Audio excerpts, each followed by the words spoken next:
Hello everyone, and welcome to my Days of Our Lives official. I hope everyone is having a wonderful day.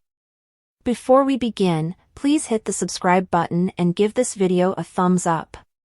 Gabi scolded herself in EJ's bedroom for getting cold feet. EJ sat down with her on the bed's edge and suggested that she give it some thought before telling Stefan about them. EJ said that he had also experienced heartbreak and that he had tried everything to end the suffering. Gabi was about to make a decision when Stefan came in and started questioning EJ about Gabi's location. The query was interrupted in mid-sentence as he noticed Gabi and EJ together, both wearing only a few clothes. Gabi got up and started to stammer out an explanation, but Stefan cut her off. He declared that he was certain of the events that had occurred. By giving Gabi a sympathetic ear and then setting things up to appear as though EJ and Gabi had slept together, Stefan accused EJ of using Gabi as a means of revenge.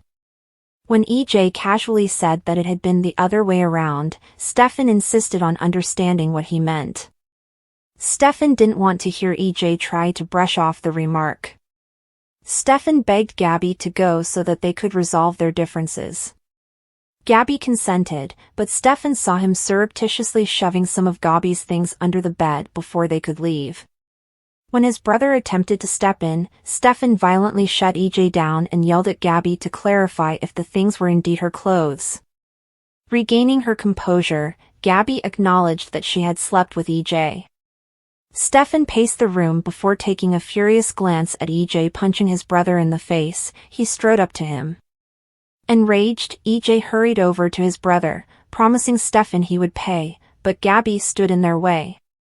She emphasized that, in retaliation for Stefan's extramarital affair with Ava, she had been the one to seduce EJ. Stefan was stunned, as EJ shot out a snide remark in the background.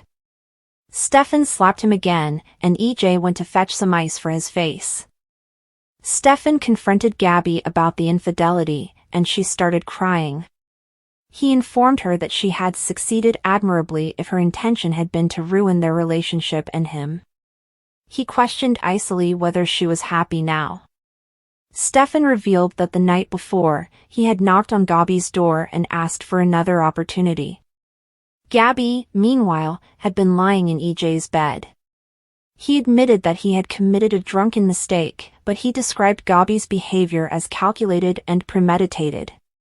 Once again, Gabi's expression softened, and she reiterated that her goal had been retaliation. In response, Stefan said that Gabi's acts could not be undone. Gabi became tearful and inquired as to whether Stefan intended to abandon them. With a chilly reply, Stefan said, "That's precisely what it means."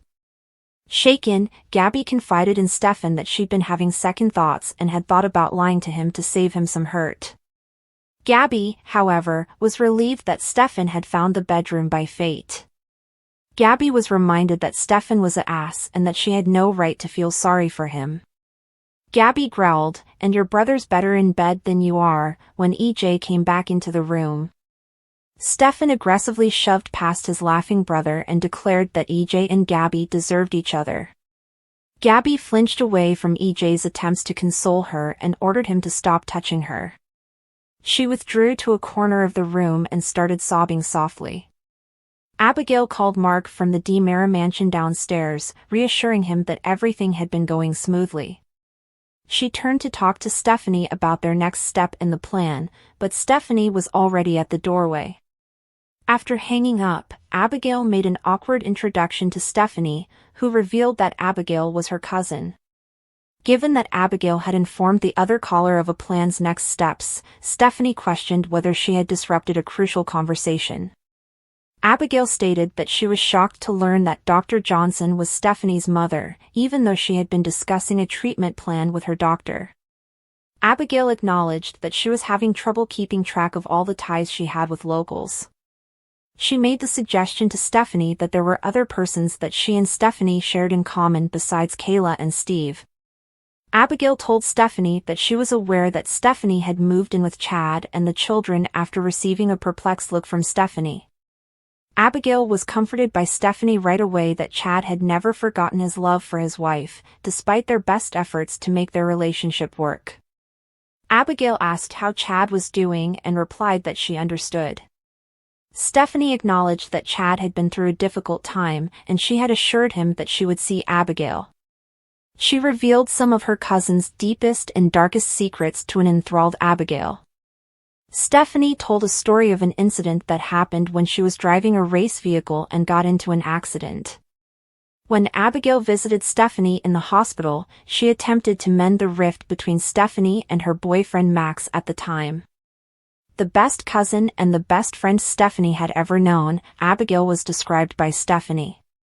Stephanie said to Abigail that she wished to remain friends with Abigail, even if it meant re-establishing their bond. She asked to hug Abigail. Abigail complied with the request, but when Stephanie gave her a hug, she looked remorseful. The women agreed to reintroduce themselves and eat supper together. EJ came walking in and then walked out again quickly, getting ice for his cut lip.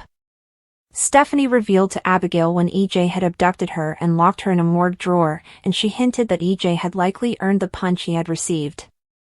Abigail was astonished and wondered how she could have slept with someone like EJ. Stephanie wrote the affair down as transient. Mark texted Abigail, requesting that they meet in the park.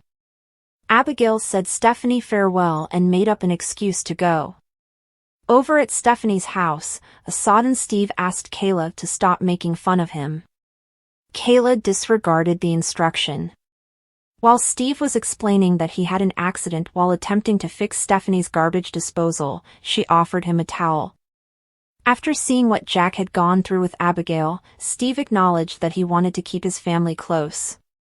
Kayla made fun of him for being too possessive of Stephanie. When Steve and Kayla sat down to coffee, Kayla gave Steve an update on a conversation she had with Jennifer. According to Kayla, Jennifer was still upset with herself for rejecting the mystery woman's identity as Abigail. Given that the hospital has experienced similar events in the past, Steve brought up the idea that the results of the DNA tests might not have been accurate. Kayla emphasized that Dr. Green, whom she fully trusted, and herself had been the only participants in the test. Steve thought back to the moment when he had lost all memory of Kayla and felt terrible about the way he had handled her at the time. Reminding him that their love had carried them through the trying times, Kayla expressed her hope that Abigail would experience the same. When Stephanie got home later, she saw Steve and Kayla making out and made jokes with them. Stephanie gave her folks an update on her meeting with Abigail. But when Kayla told her she hadn't talked to Abigail that day, she became perplexed. Stephanie was baffled by Abigail's insistence that she and Kayla had been discussing a plan. Steve watched in disbelief. Leo was in Horton Town Square, working on a body and soul script. Leo noticed that Chad didn't appear pleased for someone whose wife had just returned from the dead as he walked over to the table. All Chad stated was that he and Abigail were fine. Following Leo's caustic jab at his lack of response, Chad acknowledged that it had been challenging because Abigail was memoryless and had a different appearance. Leo was relieved that Abigail had forgotten some of his previous offenses against her, such as adding her to his revenge list following their disastrous marriage. Chad admitted that he had a list of people he wanted to get even, and that list included Clyde and anybody else who had withheld Abigail from him.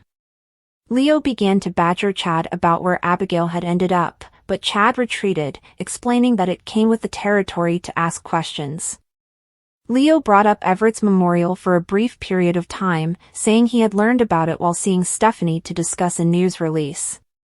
Reluctantly, Leo acknowledged that the news release was about his new position when Chad chastised him for not running it by him.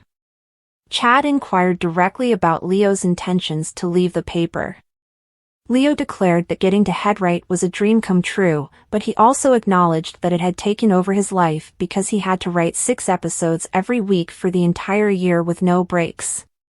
He offered to write the paper's periodic guest column. Chad stated that he had mostly loved working with Leo and that he had truly given him his best. Leo gave Chad a heads up that one of his upcoming stories for the show might appear familiar and smiled at the begrudging compliment. Thanks for watching. If you like this video, so please don't forget to subscribe my channel and don't miss any update.